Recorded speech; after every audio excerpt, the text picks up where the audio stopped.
განიხილება თუ არა დავით სერგეენკოს კანდიდატურა პრემიერ-მინისტრის თანამდებობაზე. ჯანდაცვის უწყების ხელმძღვანელი გავრცელებული ინფორმაციას არ ადასტურებს, თუმცა ამბობს, რომ თუ შეთავაზებას მიიღებს, დაფიქრდება.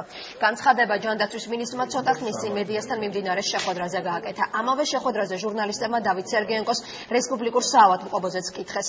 სერგეენკოს განმარტებით ახლა განიხილებას სამი ვერსია. შესაძლოა კლინიკას სახელმწიფო მფლობელობაში დაბრუნდეს, არსებულ მფლობელთან ძველი კონტრაქტი გაგრძელდეს, ან ხელშეკრულებაში ცვლილებები შევიდეს.